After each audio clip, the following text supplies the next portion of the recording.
매일 성경과 함께하는 아름빛 교회 말씀 묵상 아름빛 바이블 킷 시간입니다. 2023년 4월 8일 토요일, 오늘 함께 묵상할 본문은 마태복음 27장 57절에서 66절까지의 말씀입니다. 오늘 본문에서 함께 주목하고자 하는 말씀은 마태복음 27장 59절에서 61절 그리고 66절입니다.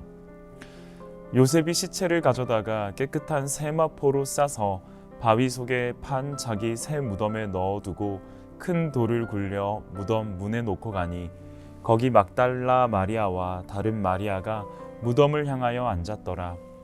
그들이 경비병과 함께 가서 돌을 임봉하고 무덤을 굳게 지키니라. 십자가 위에서 우리를 대신하여 하나님의 진노를 온몸으로 받으신 예수께서는 유월절 어린 양과 같이 죽임을 당하게 됩니다. 유대인의 가장 큰 명절 기간을 보내고 있기에 수많은 사람들이 예루살렘을 왕래하며 예수의 죽음을 바라보았을 것입니다. 기어코 예수 죽이기에 성공한 종교 지도자들은 서둘러 십자가와 그 주검이 눈앞에서 치워지기를 바랐습니다. 그렇게 예수의 주검은 거둘 사람 하나 없이 공동묘지로 던져질 현실이었습니다. 오늘 말씀은 이 예수의 주검을 대하는 그룹에 주목하고자 합니다. 이제 예수의 주검은 어떻게 처리될 것인가?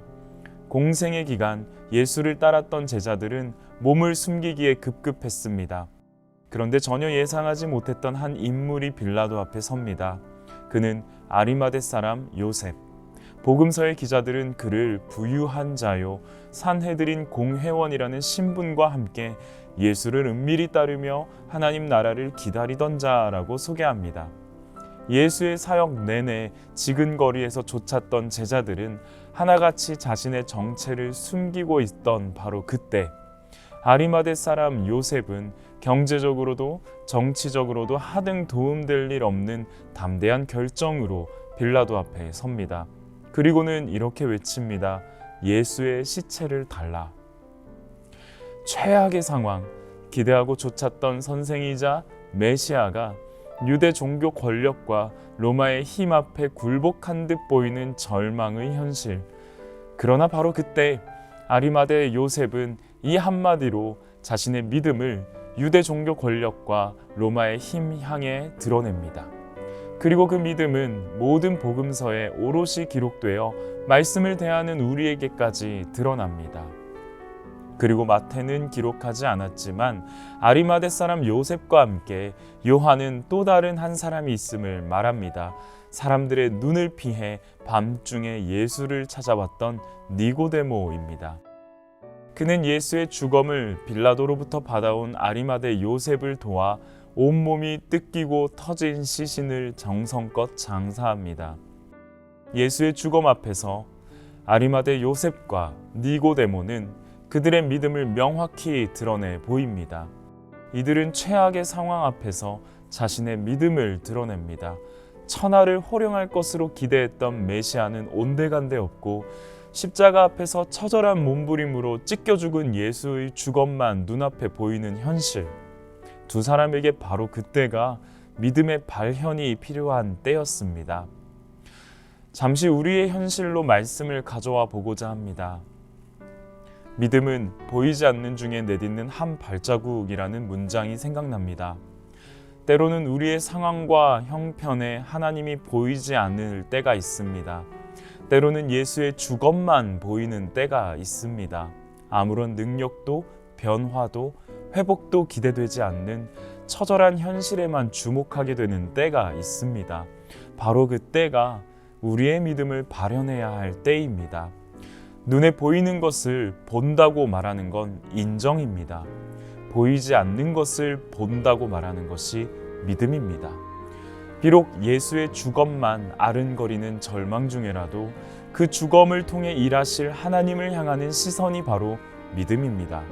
저와 여러분에게 믿음을 더하여 주시길 간절히 기도합니다. 다시 말씀으로 돌아오겠습니다. 아리마대 요셉과 니고데모뿐만 아니라 예수의 주검을 대하는 또 다른 그룹이 있습니다. 그들은 예수를 죽음으로 몰아넣었던 대제사장들과 바리새인들입니다. 눈에 가시와 같던 예수를 죽였으니 그들의 마음이 통쾌할 만도 시원했을 법도 할 텐데 도리어 그들은 안절부절하지 못하는 모습을 보여줍니다. 예수가 생전에 했던 부활의 메시지를 기억했기 때문입니다. 하지만 그들은 예수가 실제로 부활하면 어떡하지? 라는 불안함은 아니었습니다. 도리어 제자들이 시체를 훔쳐다가 부활했다고 말하면 어떡하지? 라는 불안함 때문이었습니다. 그래서 대제사장들과 바리새인들은 빌라도에게 나아가 무덤을 굳게 지키도록 요청합니다. 그 요청에 대해 빌라도는 그들 스스로 행하도록 허락합니다. 결국 종교 지도자들은 무덤의 돌을 임봉하고 경비병을 세우며 굳게 지킵니다. 아이러니한 것은 이 모든 과정이 안식일에 진행되었다는 점입니다.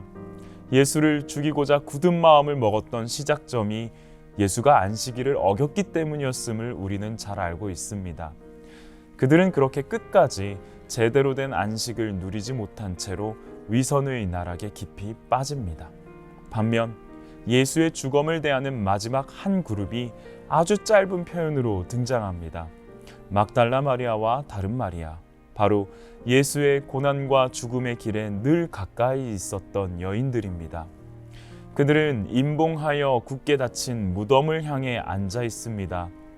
그들이 예수의 부활을 기대했던 것인지 혹은 상실의 아픔으로 그저 넋을 놓고 있었는지는 알 수 없습니다.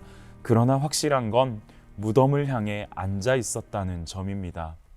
이러한 태도는 이후 본문에서 볼 수 있듯이 말할 수 없는 감격으로 찾아올 것입니다. 예수의 죽음을 무덤에 가두어 굳게 지키려는 시도들은 오늘날에도 끊임없이 반복됩니다. 합리적인 사고라는 이름으로, 관용과 다양성의 존중이라는 표현으로 예수의 죽음을 무덤에 가두어 지키려는 어리석은 시도들은 계속됩니다. 하지만 그 모든 시도들은 불과 사흘 안에 수포로 돌아갔던 빈 무덤의 역사와 같이 될 것입니다. 오직 풍성한 안식과 말할 수 없는 기쁨은 무덤을 향하여 앉은 자들에게 나타날 것입니다. 고난주간의 마지막 날을 보내고 있습니다. 한 주간 동안 십자가를 바라보았던 우리의 시선을 이제는 무덤을 향하여 앉아 무덤 너머에서 일어날 일들을 바라보길 소망합니다. 무덤을 향하여 앉읍시다. 굳게 닫힌 돌문, 세상이 임봉하여 경비병을 세우고 굳게 지키려는 그 돌문, 그 무덤을 향하여 앉읍시다. 하나님의 능력은 바로 그 자리에서 시작될 것입니다. 함께 기도하겠습니다. 믿음의 주여, 또 온전하게 하시는 이인 예수를 바라보자. 예수를 바라봅니다. 십자가의 예수를 바라봅니다. 그리고 무덤에 안치된 예수의 죽음도 바라봅니다. 예수의 죽음을 바라보는 그때 주를 향한 우리의 믿음의 시선이 더욱 확장되게 하옵소서. 오늘도 안개가 가리워 한 치 앞도 보이지 않는 우리의 현실 앞에서 한 걸음 한 걸음 내디딜 수 있는 믿음을 허락하여 주옵소서. 굳게 임봉하여 지키려는 시도들 앞에서 무덤을 향하여 앉은 자들이 되기를 원합니다. 굳게 닫힌 돌문 안에 우리의 소망이 있음을 믿습니다. 부활주의를 하루 앞둔 오늘도 우리의 자리마다 무덤을 향하여 기대와 소망을 가지고 앉아 바라볼 수 있는 은혜를 허락하여 주옵소서. 감사드리며 예수님의 이름으로 기도합니다. 아멘.